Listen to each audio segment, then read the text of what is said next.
दानिश के अब छोड़ दे, ये बहुत समझदार बच्चे हैं, बहुत प्यारे बच्चे हैं, अब ये चुप रहेंगे इंशाल्लाह।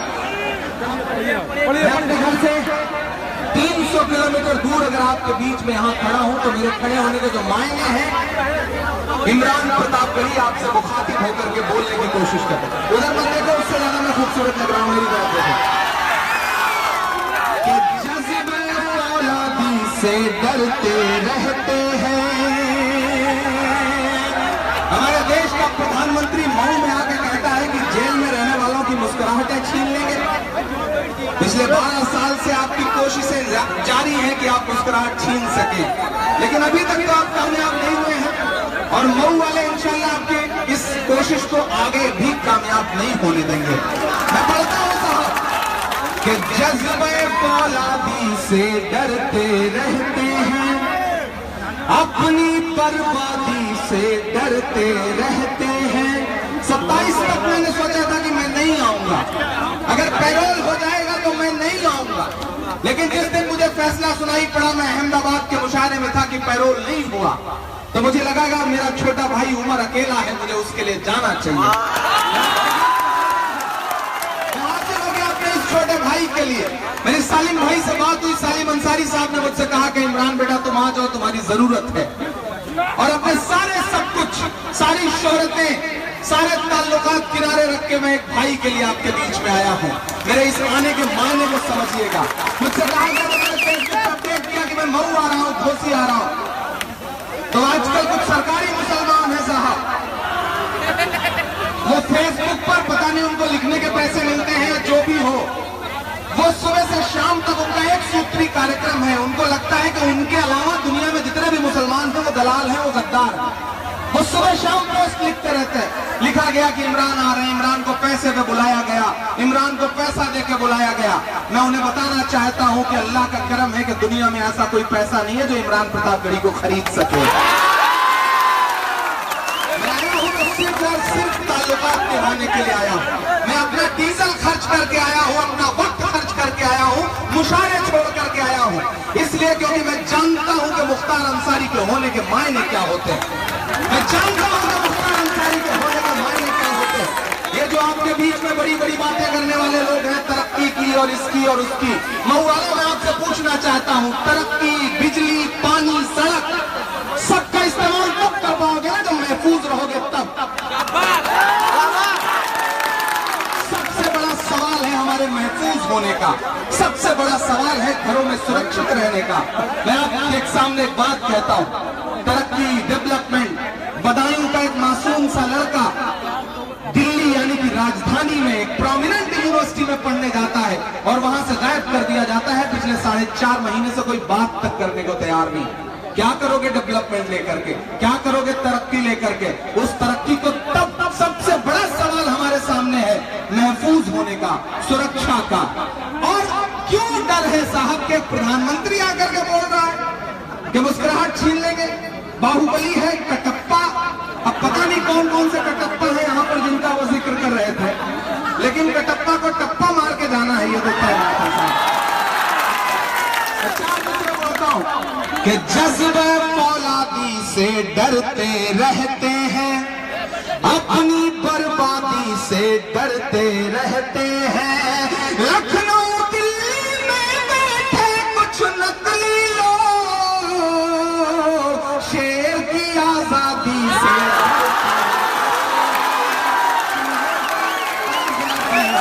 डरते रहते हैं, शेर की आजादी से डरते रहते हैं। ये लड़ाई बहुत बड़ी है। मैं आपके सामने ये अपील नहीं करने आया हूं कि एक वोट देकर के मुख्तार अंसारी को फिर से विधायक बना दीजिए, वो तो आप कर ही रहे हैं। उसके लिए मुझे आपके पास आकर के अपील करने की जरूरत नहीं थी। मैं जानता हूं कि आप उनसे कितनी मोहब्बत करते हैं। मैं जो बात कहने आया हूं उसके मायने बहुत बड़े हैं। मेरी आंखों में लखनऊ नहीं है, मेरी आंखों में असेंबली का इलेक्शन भी नहीं है, मेरी आंखों में दिल्ली में बैठा हुआ एक तानाशाह है जो आपको दिन ब दिन इतने सलीके से आपका नुकसान कर रहा है कि आप समझ भी नहीं पा रहे हैं।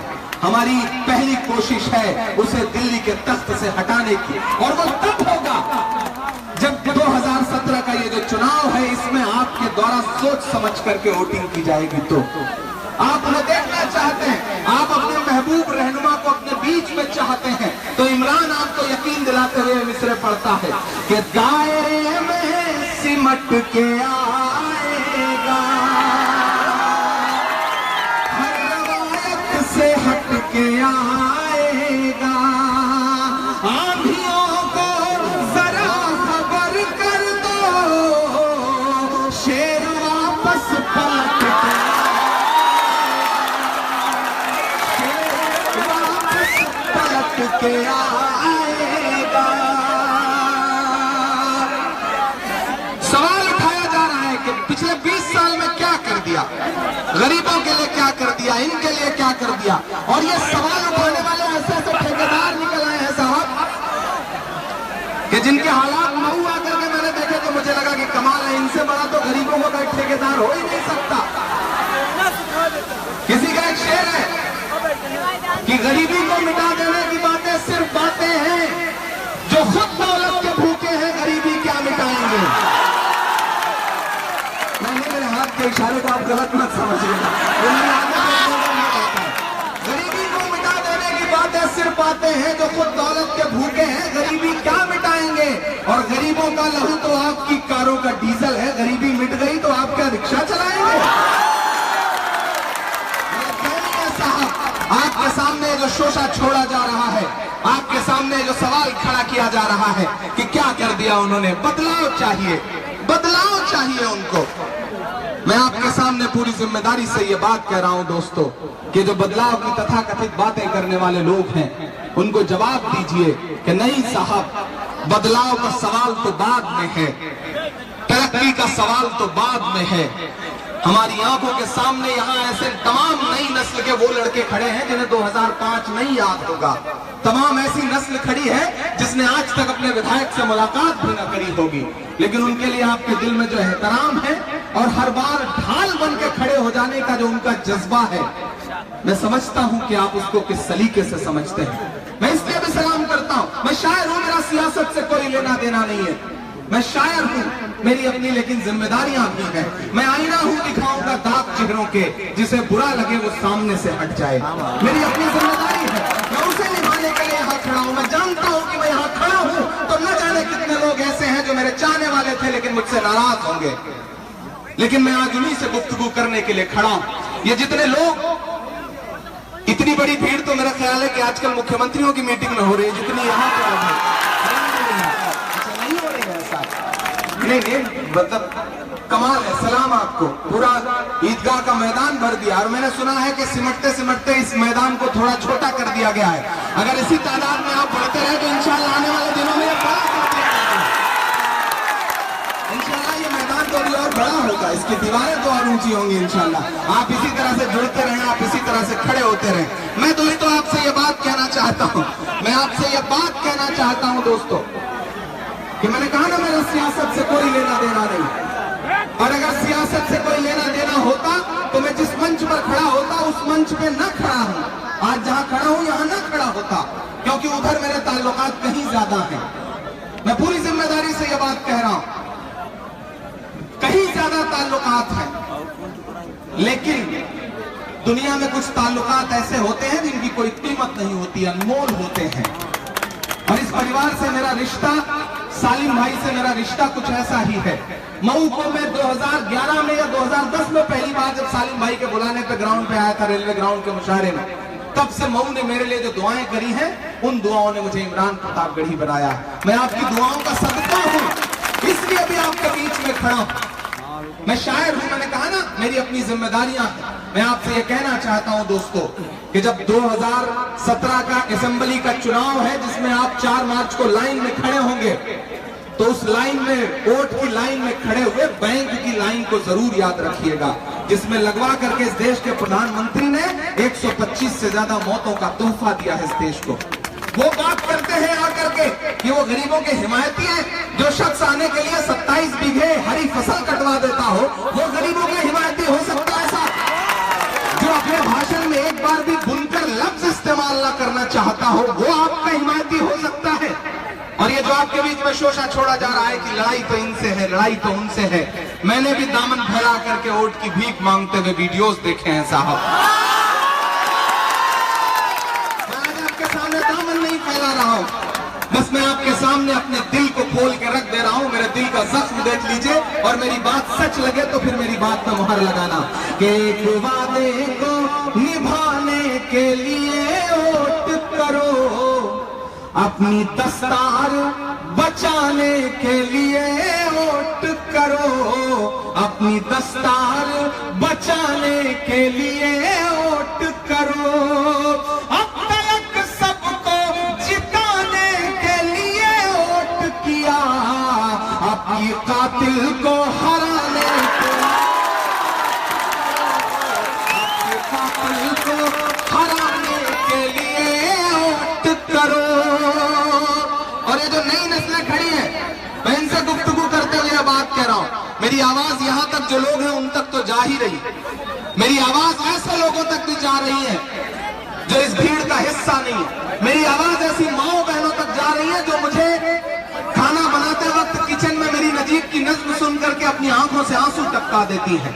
मेरी आवाज ऐसे लोगों तक भी जा रही है जो रात की तन्हाइयों में सोते हुए मेरी नज़्में सुन करके सोते हैं। मेरी आवाज ऐसे दोस्तों तक भी जा रही है जो अपने मोबाइलों में इमरान प्रतापगढ़ी को लगाए हुए घूमते हैं, लगाए हुए फिरते हैं। मैं जानता हूं कि आप मुझे बहुत प्यार करते हैं। मैं उस प्यार की बुनियाद पर आपके बीच में ये खड़ा होकर के ये बात कह रहा हूं दोस्तों कि मैं समझता हूं कि आपके विधायक के होने के मायने क्या है। मैं जिस जिले से आता हूं साहब, हमें यह चीज नसीब नहीं है। मैं जिस जिले से आता हूं उस जिले में 8 रियासतें हैं, 8 राजा हैं।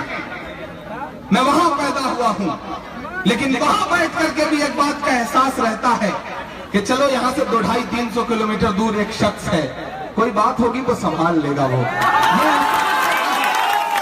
ये एहसास बहुत बड़ा है।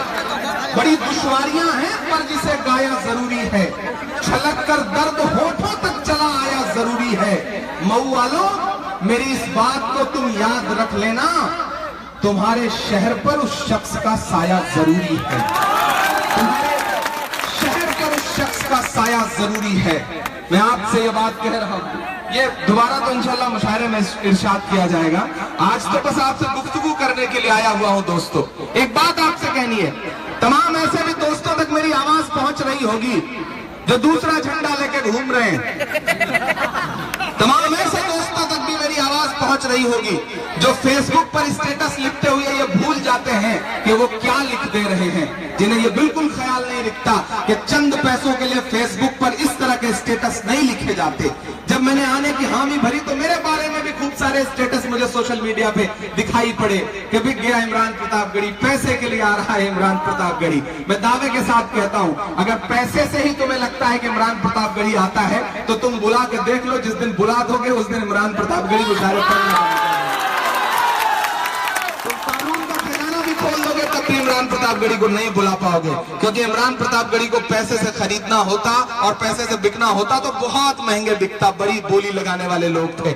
यहाँ तो मैं तो मोहब्बत के हाथ बिकने के लिए चला आया हूँ, यहाँ तो मैं आपके दिल के हाथों बिकने के लिए चला आया हूँ, क्योंकि मैं जानता हूँ आप मुझसे बहुत प्यार करते हैं। आपको जवाब देना है साहब कि नहीं, आप खरीदने और बिकने का सौदा किया करते होंगे, आपके जहन में बिकने और खरीदने की बातें चलती होंगी। ये जो मऊ के गयूर लोग हैं, ईमान वाले लोग हैं, इन्हें जवाब देना है ऐसे लोगों को कि रब ने बख्शा है जो ईमान नहीं बिकता है, यानी अल्लाह का फरमान नहीं बिकता है, यानी अल्लाह का फरमान नहीं बिकता है। वो नोटों के खरीदार यहाँ रहते हैं, उनसे कहना के मुसलमान नहीं बिकता है, उनसे कहना कि ये इमरान नहीं बिकता है, नहीं बिकता है।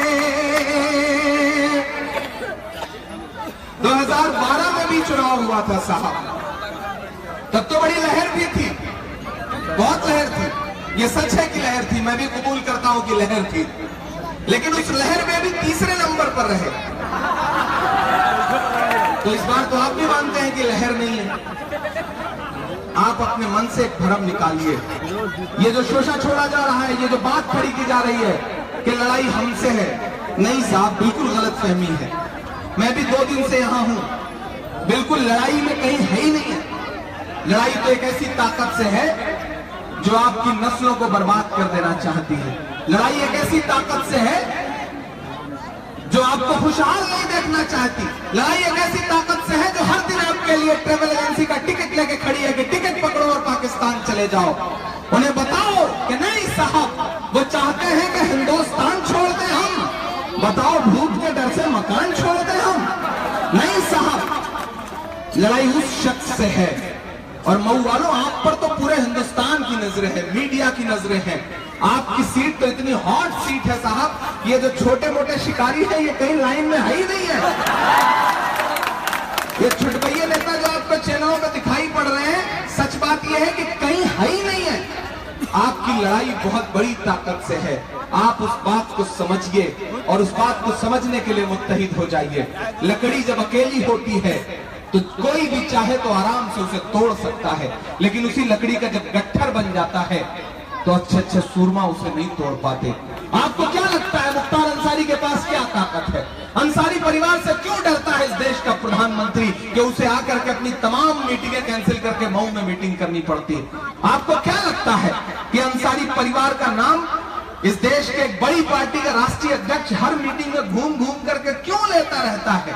कौन सी ताकत है? 12 साल से जेल में कैद एक इंसान के पीछे कौन सी ताकत है? उस शख्स के पीछे सिर्फ एक ताकत है, मऊ के हजारों हजार लोग जो उसके पीछे कंधे से कंधा मिलाकर खड़े हैं। मऊ की ऐसी तमाम माएं बहनें उसकी ताकत है जो उसके लिए नमाजों में दुआएं करती हैं। मऊ के ऐसे हजारों अमन पसंद लोग हैं जिन्हें 2005 याद है और ढाल बन के खड़ा हुआ एक शख्स याद है। एक विधायक से क्या उम्मीदें करते हो? एक विधायक से क्या उम्मीद करते हो? मैं पूरी जिम्मेदारी से जो सवाल खड़ा किया जा रहा है, क्या कर दिया, क्या कर दिया। मैं जिस जिले से आता हूं, जो मेरा विधायक है ना, जब हुकूमत नहीं रहती है तो विधायक की हैसियत यह होती है कि वो मोटरसाइकिल न छुड़वा सके दरोगे से। सच मानिए, आप खुश नसीब लोग हैं कि एक आपको ऐसा विधायक मिला है कि उसके पलकों की आहट को भी महसूस करके अधिकारी आप पे नजर मिलाने की कोशिश नहीं करता है। ये आसान बात नहीं है साहब। और मैं सलाम करूंगा, इस बार तो ऐसा कॉम्बिनेशन है, ऐसा इकट्ठापन हुआ है कि एक विधायक तोहफे में मिल रहा है, एक पूर्व सांसद आपके साथ खड़ा है जिन्होंने यकीनन बहुत काम किया है मऊ के लिए। मैं सलाम करूंगा सालिम अंसारी साहब को। जितनी बार मैं इनसे मिला दिल्ली में, मैंने अक्सर देखा कि मऊ के लिए कहीं ना कहीं इनके दिल में एक जज्बा है, अपनापन है। तो इस बार तो कई अच्छे लोग इकट्ठे हो गए हैं। पिछली बार ये ताकतें अलग अलग थी, उसके बाद भी आप एक मजबूत ताकत थे। तो इस बार तो अल्हम्दुलिल्लाह कुछ अच्छे लोग एक प्लेटफॉर्म पे आ गए हैं। अगर एक प्लेटफॉर्म पे आ गए हैं तो इस बार तो जो जीत का मार्जिन था वो अपने आप बहुत बढ़ जाना चाहिए। इंशाल्लाह बढ़ भी जाएगा। मैं इस यकीन के साथ आपके बीच में खड़ा हूं। कल भी सब पर भारी था, मैं आज भी सब पर भारी हूं। कल भी सब पर भारी था, मैं आज भी सब पर भारी हूँ। कल भी सब पर भारी था, मैं आज भी सब पर भारी हूँ। बच्चा बच्चा चीख रहा है, मैं मुख्तार चीख रहा है, मैं मुख्तार अंसारी हूँ। ये जो उमर मेरे बीच में खड़ा है, कल मैं दोषी था कोपागंज और पूरा मारूफ अपने छोटे भाई अब्बास के लिए। आप यकीन करो, मेरा बहुत प्यारा दोस्त है अनस यहाँ बैठा हुआ है, आजम भाई सालिम साहब के सुपुत्र यहाँ बैठे हुए हैं। कहीं ना कहीं मऊ से एक जुड़ाव रहता है और अंदर से एक एहसास रहता है। बड़ा भरम है आपके ऊपर मुझे, बड़ा गुरूर है आपके ऊपर मुझे, बड़ा नाज है मुझे। मैं अकेला चलता हूँ, मैं तन्हा चलता हूँ, मैं किसी Z+ सिक्योरिटी में नहीं चलता। लेकिन आप ये जानते हैं कि पूरे हिंदुस्तान में जब भी नफरत वाली ताकतों के खिलाफ बात करनी हुई हो तो इमरान प्रतापगढ़ी ने जान की परवाह किए बिना बात करी है। कोई ताकत नहीं है मेरे पीछे, मैं किसी करोड़पति बाप की औलाद नहीं हूँ या किसी पॉलिटिशियन की औलाद नहीं हूँ। मैं तन्हा एक शख्स हूँ। इस भीड़ में खड़ा हुआ कोई शख्स मेरे अब्बू का नाम नहीं जानता। चलता होगा, लेकिन आप इमरान प्रतापगढ़ी को जानते हैं। यही मेरी कमाई है, यही मेरी ताकत है। मैं उस मोहब्बत की वजह से आपके बीच में आया हूं। मैंने कहा ना, कुछ लोग हैं जो नाराज होंगे, हुकूमतों में बैठे कुछ लोग हैं जिन्हें बुरा लगेगा कि इमरान यहाँ क्यों आया, लेकिन इमरान आया। जी जी, बहुत सारी नज़्मों का हुक्म दिया जा रहा है। सालिम भाई एक नज़्म के लिए हुक्म दे रहे हैं कि वो नज़्म पढ़ दो। मैं पढ़ भी दूंगा, लेकिन मैं तो आपसे ये कह रहा हूं दोस्तों कि आप नजीब का मातम करते रहे, आपको तोहफे में मिन्हाज दिया गया। आप मिन्हाज अंसारी का रोना रोते रहे, आपको तोहफे में भोपाल दिया गया। आप भोपाल के नाम पर आंसू बहाते रहे, आपको तोहफे में कतारों में लगा करके 125 से ज्यादा मौतों का तोहफा दिया गया। और साहेब आजकल यूपी आके कहते हैं कि हमें गोद लिया है उत्तर प्रदेश में। कल तक कह रहे थे कि गंगा मैया ने बुलाया है, आज गंगा मैया ने नहीं बुलाया बल्कि गोद लिया है। मैं अभी अहमदाबाद था परसों मुशायरे में, मैंने अहमदाबाद में खड़े होकर शेर पढ़ा कि तब तक चैन की सांस नहीं लेंगे जब तक कब्र तेरी नफरत की खोद नहीं लेंगे। हम यूपी वालों को उल्लू समझा है, नालायक बेटे को गोद नहीं लेंगे। मैं आपसे कहना चाहता हूं दोस्तों कि लड़ाई बहुत बड़ी है। राम का मंदिर बनाने वाले लोग नाथू राम का मंदिर बनाने की मुहिम में लगे हुए हैं। ये लड़ाई बहुत बड़ी है। पहचान करिए, पहचानने का हुनर अपने अंदर लाइए कि कौन है जो आपके शाना बशाना आपके साथ न होते हुए भी आपके दर्द में खड़ा है। और एक बात और जान लेना दोस्तों कि जब लड़ाई बहुत बड़ी हो तो छोटी छोटी चीजें नजरअंदाज की जाती हैं। यह हो सकता है कि यहाँ भीड़ में वैसे कुछ दोस्त बैठे हों जो बहुत सारी चीजों पर ना इत्तेफाकी रखते हो सकता है कि वो कभी विधायक जी से मिल ना पाए हो सकता है कि उनके साथ जुड़े हुए किसी शख्स की वजह से उनका दिल दुखा हो। इस सब के बावजूद मैं आपसे एक बात कह रहा हूं कि दोस्तों जब लड़ाई बड़ी होती है तो छोटी छोटी चीजों की कुर्बानी देनी पड़ती है, अना कुर्बान करनी पड़ती है, छोटी छोटी चीजें नजरअंदाज करनी पड़ती है। जो भी आपकी गलतफहमियां हो या जो भी आपका दर्द हो या जो भी आपकी टीस हो, उसे सब 4 तारीख को भुला देना, उसका सब हिसाब 11 मार्च के बाद विधायक जी से मिल के मांगना। लेकिन ये जो 4 मार्च की तारीख है, ये आपकी जिंदगी की बहुत बड़ी तारीख है।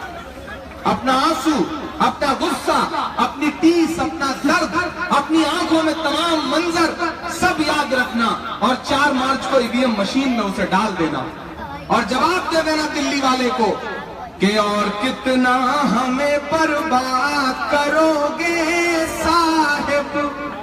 साहिब का मतलब समझ रहे हैं आप लोग?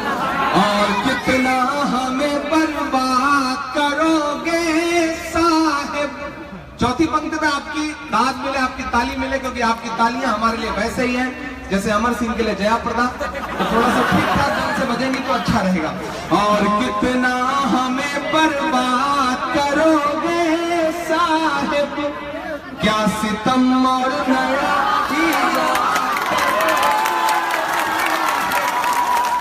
सितम और नया ईजाद करोगे साहिब। खुद की औलाद नहीं है तो बताओ इतना, कितनी माँ को बेऔलाद करोगे साहिब। मऊ वालों, हुकूमत की नजर आप पर बहुत बुरी है। प्रधानमंत्री की मीटिंग होनी थी तो आपने देखा था ना, अखबारों में खबर छपी कि प्रधानमंत्री की मीटिंग पर हमले का अंदेशा, आतंकवादी कर सकते हैं हमला। ये माहौल बनाने की कोशिश है साहब। आपकी एकता अखंडता से चिढ़ते हैं लोग तो आपको झूठे मुकदमों में फंसाने की कोशिश हो और उसकी साजिशें हैं ये। मैं इसलिए आपसे कह रहा हूं कि आपकी लड़ाई बहुत बड़ी है और जब लड़ाई बड़ी होती है तो कट्टा लेकर लड़ाई नहीं लड़ी जाती, चाकू लेकर लड़ाई नहीं लड़ी जाती, छुरी लेकर लड़ाई नहीं लड़ी जाती, कैंची लेकर लड़ाई नहीं लड़ी जाती। जब आपके पास तोप मौजूद है तो छुरी और कट्टे की क्या जरूरत है? आप समझदार लोग, आप इशारे में बात को समझिए। एक शख्स है, अल्हम्दुलिल्लाह, मैं एक आध बार विधानसभा में मेरी मुलाकात हुई तो मुझे लगा कि कम से कम 2 फीट तो मैं ही छोटा होऊंगा। एक ऐसे कद का इंसान आपको नसीब हुआ है साहब। और यकीन जानिए, मैं पूरी जिम्मेदारी से, ये बातें शायराना बातें नहीं है, जो बात अब कहने चल रहा हूं, मसलकों की बात फैलाने की कोशिश, बिरादरियों की बात फैलाने की कोशिश, बाहर से आए हैं, यही बात उछाली जाती है ना कि बाहर से आए हैं, हमें अब अपने बीच का चाहिए, बाहर से आए। मेरे सामने ईमान वाले लोग बैठे हैं। हिजरत तो अल्लाह के रसूल ने करी है, अल्लाह के रसूल को हिजरत पसंद है। अल्लाह के रसूल ने मक्के से मदीने का सफर किया, तब इस्लाम पूरी दुनिया में फैला। साहब, अगर आप ईमान वाले हैं तो ये बाहरी ईमान वाला भाई है, ये बाहरी की बातें कहां से आ गई? गाजीपुर और मऊ तो एक ही है साहब, मैं तो अलग नहीं मानता, आप तो अलग नहीं मानते होंगे। ये जो तथाकथित छोटे छोटे नेता हैं कि बाहरी हैं, ऐसे हैं, वैसे हैं। मैं मिला था विधानसभा में एक बार, और मऊ के बहुत सारे लोग भी उस समय थे मौजूद उनसे मिलने के लिए। मैंने ये बात देखी थी कि मुख्तार अंसारी साहब ने अमीर लोगों से मिलने से पहले जिनके कपड़ों में सिलवटें पड़ी थी उनको अपने गले से लगा के कहा था कि चचा पहले आप अपना काम बताओ, आपका काम पहले होगा, उसके बाद किसी अमीर का काम होगा। एक ऐसा शख्स जो आपसे मिलने के लिए बेकरार, और आप ये मत सोचना कि आपका एक भी वोट, आपका एक भी वोट वो सिर्फ विधायक चुन रहा है, आपका एक एक वोट सलाखें तोड़ने का काम करेगा। साहब, बड़े बड़े माया कोडनानी से लेकर के बाबू बजरंगी तक पैरोल लेके घूम रहे हैं साहब, महीने महीने की पैरोल। लेकिन जब आपकी बात आएगी तो सारे हथकंडे इस्तेमाल कर लिए जाएंगे। हुकूमतों में कोई रोल भी नहीं देते, मोहब्बतों भरे दो बोल भी नहीं देते, वो जमानत नहीं देते तो कोई बात नहीं, गजब तो यह है कि पैरोल भी नहीं देते। ये नाइंसाफियां हैं, और इन नाइंसाफियों का जवाब आपका एक वोट है। और आपसे आखिर में एक बात कह रहा हूं पूरी जिम्मेदारी से मऊ वालों, कि आपकी तमाम तारीफों के बीच, अच्छा अल्हम्दुलिल्लाह पहला ऐसा प्रोग्राम देख रहा हूं, मुशारे होते हैं, सामने भीड़ होती है। ये पहला प्रोग्राम है जिसमें चौतरफा भीड़ ही भीड़ नजर आ रही, आदमियों का समंदर नजर आ रहा है। सलाम करता हूं आपकी मौजूदगी को। छोटे छोटे बच्चे आए हुए हैं, मैं जानता हूं कि ये बच्चे मुझे प्यार करते हैं। थोड़ी देर और बैठ जाओ ना, 5 ही मिनट तो और बचे, 10 मिनट और बचे, अब बैठ जाओ, बैठ जाओ। कुछ बच्चे तो ऐसे चुप होकर के बैठे हैं बेचारे, जैसे बिल्कुल मतलब सीधे सीधे घर से मोहब्बत से मुशारा सुनने आए। मैं सलाम करूंगा आपको, कई साल से आपके बीच नहीं आ सका हूं, लेकिन मैं एक वादा कर रहा हूं, मैं शायर हूं, मैं कुछ बहुत ज्यादा आपको नहीं दे सकता। वो देने के लिए इंशाल्लाह आने वाले वक्त के राज्यसभा सांसद बैठे हैं, आपके विधायक जी बैठे हैं, वो सब आपको देते रहेंगे। लेकिन मैं एक शायर होकर के आपसे एक वादा करता हूं कि मैं कुछ बहुत ज्यादा तो नहीं दे सकता, लेकिन 11 मार्च को जब ईवीएम मशीन खुले और मऊ विधानसभा की जिस पोलिंग से सबसे ज्यादा वोट से मुख्तार अंसारी चुनाव जीतेंगे, मेरी बात को सुनना, जिस पोलिंग से सबसे ज्यादा वोट से मुख्तार अंसारी चुनाव जीतेंगे, इंशाल्लाह इसी मार्च के महीने में उस पोलिंग के इर्द गिर्द का जो भी इलाका है, एक पूरा दिन वहां के दोस्तों के साथ गुजारूंगा, ये मेरा वादा है। और एक ऐसी ही शाम सजाई जाएगी, कोई मुशायरा नहीं होगा, लेकिन ऐसी ही शाम सजेगी, बेपरवाही के साथ आप बैठेंगे और मैं आपके साथ रहूंगा। आज मैं अगर आपके सामने दामन फैला करके मोहब्बतों के साथ खड़ा हूं और आपसे एडवांस में पेमेंट मांग रहा हूं, मुशायरों में मैं एडवांस पेमेंट लेने के लिए बदनाम हूं, तो यहां भी मैं एडवांस वाली ही बात कर रहा हूं कि 4 मार्च को लाइन में लग करके ये छोटे छोटे बच्चे बैठे हैं जो वोटर नहीं है, इनकी उम्र नहीं हुई, अभी बालिग नहीं है, मैं इनसे गुजारिश करते हुए कहता हूं कि बेटा 4 मार्च को सुबह जब आंख खुले ना और अम्मी चाय बनाने या फिर पराठे बनाने के लिए, कबाब बनाने के लिए जा रही हो ना, तो उनसे कह देना कि नहीं अम्मी, आज घर का चूल्हा तभी जलेगा जब आपकी उंगली पे स्याही वाला निशान दिखेगा। क्योंकि आप सारे लोग जो खड़े हैं, आप बहुत अच्छे हैं, आप चाय की दुकान पर बैठ करके लखनऊ से दिल्ली तक की सरकार 1 मिनट में बना देते हैं, लेकिन आपके साथ दिक्कत यह है साहब कि आप सिर्फ नुक्कड़ पर ही सरकार बनाते और बिगाड़ते हैं। जब सच में लाइन में लग करके सरकार बनाने और बिगाड़ने का वक्त होता है, तब आपको लगता है कि यार मुख्तार भाई तो जीत ही रहे हैं, मेरे एक वोट से क्या हो जाएगा, मैं क्या जाऊं लाइन में लगने के लिए, मेरे एक वोट से क्या हो जाएगा। नहीं साहब, एक वोट बहुत असर करता है। ताबूत में जब तक आखिरी कील न ठोक देना तब तक चैन से न बैठना। ये मऊ है साहब, आप पर नाज है हम सारे लोगों को। नोटबंदी कर दी गई, आजकल साहब कहते हैं कि कैशलेस इकोनॉमी पे मोबाइल से पेमेंट करो, पेट्रोल लो तो मोबाइल से पेमेंट करो सालिम भाई, लो तो मोबाइल से पेमेंट करो, पेटीएम करो। मैं आपके सामने सवाल उछाल के पूछता हूँ, तमाम पढ़े लिखे लोग यहाँ खड़े हैं, मेरा एक सवाल है कि मोबाइल से कैसे पेमेंट कर सकते हो डीजल खरीदने पे, पेट्रोल खरीदने पे? मैं पिछले 10 साल से मेरे पास गाड़ी है, मैं पेट्रोल टंकी पे जाता हूँ तो वहाँ एक स्लोगन लगा हुआ देखता हूँ कि मोबाइल का इस्तेमाल पेट्रोल पंप पे ना करें, विस्फोट हो सकता है। अगर मोबाइल का इस्तेमाल नहीं करेगा तो क्या नमो नमो जपने से पेमेंट ट्रांसफर हो जाएगा? अजीब जाहिलाना फैसला है, अजीब अहमकाना फैसला है। लेकिन पीछे से जुल्फिकार भाई साहब का हुक्म है कि आप आए हैं और कुछ शेर नहीं सुनाएंगे तो जाने नहीं दिया जाएगा। 5 मिनट बचे हैं, 7 मिनट है मेरी घड़ी में, और मेरी घड़ी अल्हम्दुलिल्लाह ठीक चल रही है। मैं 4 मिसरे पढ़ता हूँ। एक ऐसा फैसला कर दिया गया, सालिम भाई आपकी जवान आदमी, आप भी खड़े ही रहिए थोड़ी देर हमारे साथ, थोड़ी देर हमारे साथ खड़े रहिए, आवाम आपको देखना चाहे। देखिए एक बात मैं कह रहा हूँ दोस्तों, एक नारा दिया जा रहा है यूपी में कि यूपी को ये 7 पसंद है और 2 चेहरे दिखाई जा रहे हैं। पता नहीं वो 7 यूपी को पसंद है या नहीं पसंद है, लेकिन मैं ये जानता हूं कि मेरा और उमर का साथ आपको जरूर पसंद आया होगा। अगर पसंद आया तो पीछे लगा आपका हाथ उठा करके आपकी तालियां बजे तो मुझे लगेगा कि हाँ। कौन कहता है कि दिल में वतन नहीं रखते, तुम्हारी तरह से नफरत का मन नहीं रखते, तुम्हारी तरह से नफरत का मन नहीं रखते। नोटबंदी से डराओ ना हमें, हम जो है ज़कात देते हैं हम, काला धन